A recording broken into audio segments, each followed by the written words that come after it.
Hello everyone, myself Rajbir and I would like to welcome you all on behalf of Shiv Jyoti Educational Group. Students, today we will do the revision for English grammar for class 3. Now students, let's start with chapter number 3, that is your male and female. Male and female, it means we are talking about gender. Male, female. We are talking about a single word we can call gender. Okay. What is your father? Your father is male. Okay. And what is your mother? Your mother is female. Your mother is female. So the very simple example I have just given you, that your father is male and your mother is female. With the help of this example, you can easily identify that whom we can call male and whom we can call female. Now you can see there is a definition in your book. Open page number 9. You can see it's there. There is a define in the green column at the top of the page. Some nouns are specifically males and females. In grammar, the word gender is used to describe this feature of noun. The word gender is used to describe this feature of noun. Now, masculine gender refers to males. This is a masculine gender. This is a masculine gender which explains the male factor. Now, this is the feminine gender which explains the female factor. Okay. So, these are the two type of genders I have just explained. Now, there are two more genders I will just tell you. Just let's see the exercise for masculine and feminine. Okay. Now, for the masculine, let's see. I can set few examples. Masculine and feminine.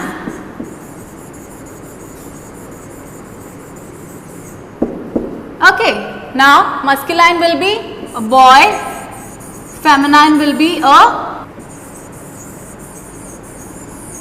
Similarly, brother. B-R-O-T-H-E-R, brother.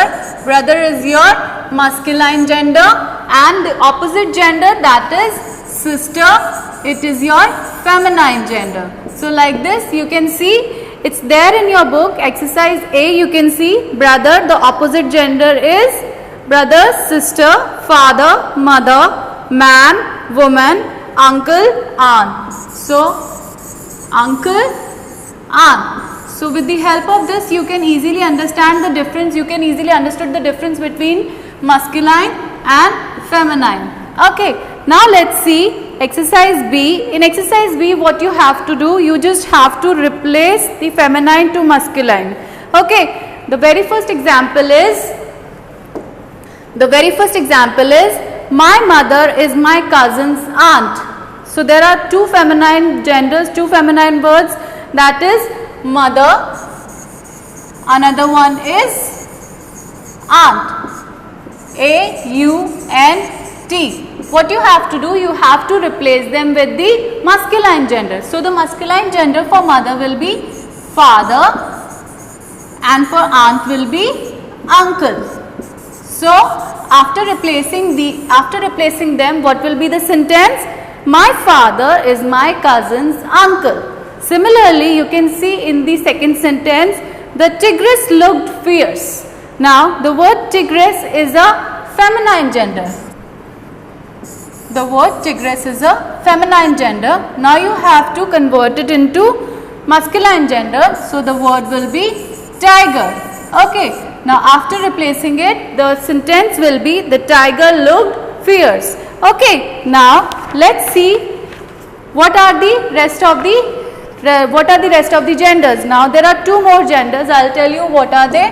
Two more genders are, that is a common gender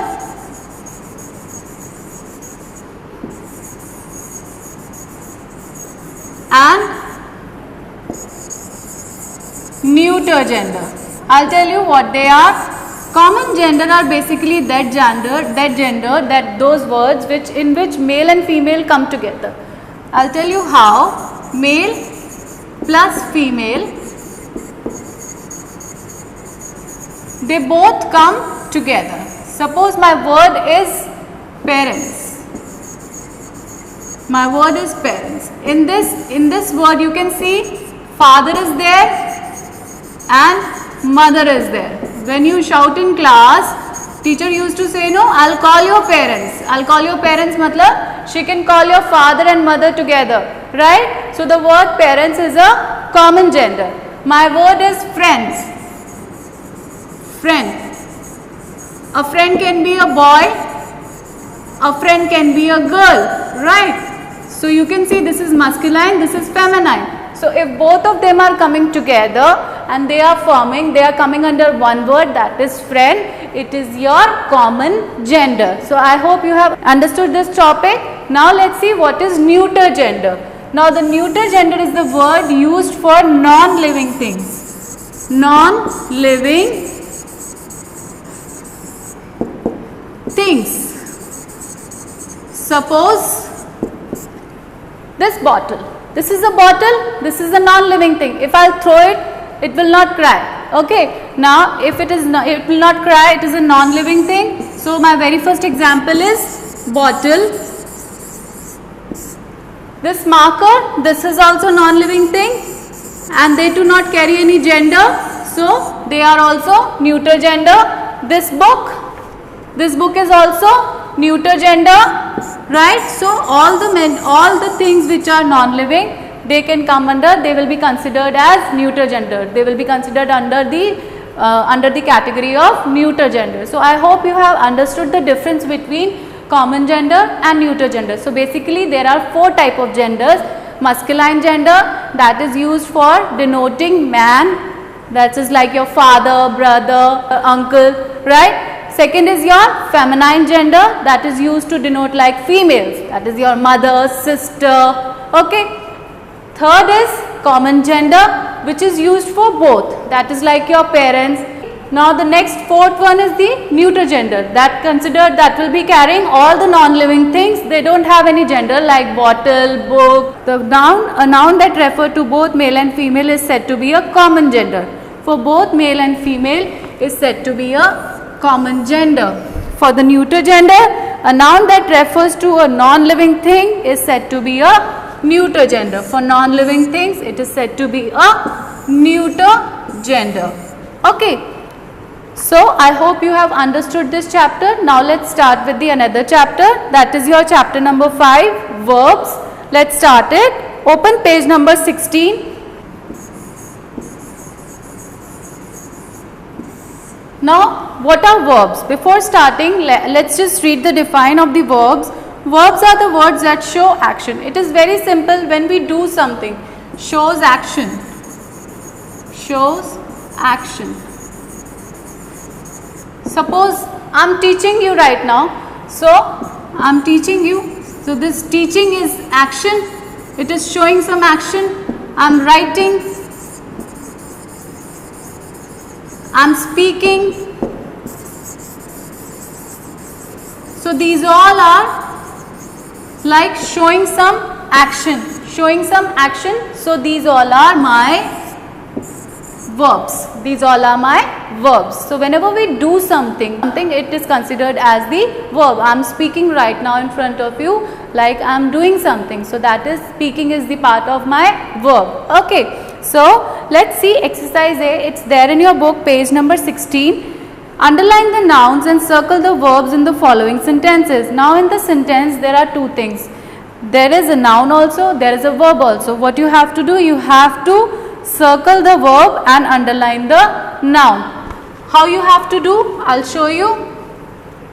The very first sentence is, the farmer planted wheat in the field. The farmer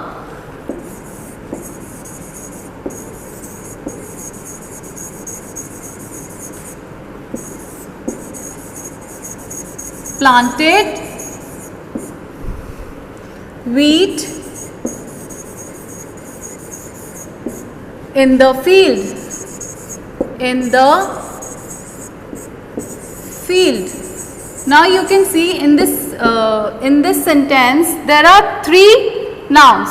The very first noun is farmer. Okay. The second noun is wheat and the third noun is field. Okay, now we have to identify what is the verb here. Verb means when we have done something, should show some action, that is planted. So we are going to circle it out. Like this you have to do it in your book. Okay, so this was the first example. Let's see the another example. The dancer dances gracefully. The dancer dances gracefully. This is your second sentence. It is there in your book, you can see. Now in this sentence what you have to do, you have to identify the nouns. First of all, let's see what are the nouns in this sentence. There is a noun, dancer.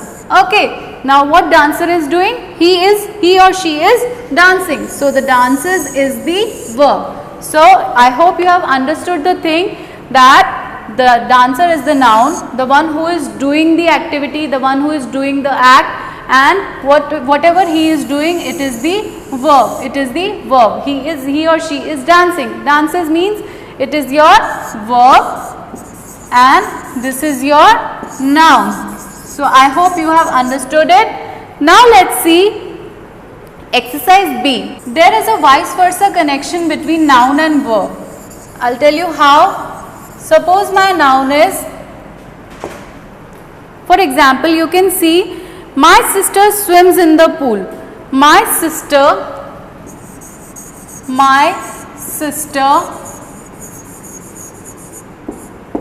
swims in the pool. Now in this sentence you can see my noun is singular. My sister, this is my noun. Now it is singular, as I can say my sister, Meri Behan, my sister, this is singular. Swims is an activity, this is my verb. Okay, now you can see it is carrying S with it.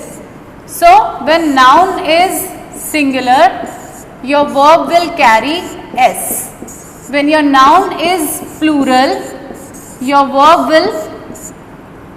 will not carry S. So this is a rule which you need to check out. You can see in exercise C, the very first sentence is, my dog dash its tail when it sees me. Now the two options given are wags and wags. So I am talking about my dog. My dog is singular. My dog is singular. Noun is singular. So when noun is singular, my verb, this is my verb, it will carry S. So my word will be wags. Okay. So the correct sentence will be, my dog wags its tail when it sees me. Okay. So like this you can see the second sentence also. In the second sentence, hence,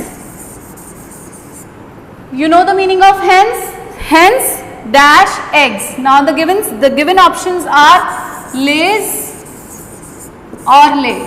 According to the thing, if my noun is plural, the verb will not carry S with it. The verb will not carry S with it. So the word will be lay. So the correct word will be lay. And my correct sentence will be, hence lay eggs.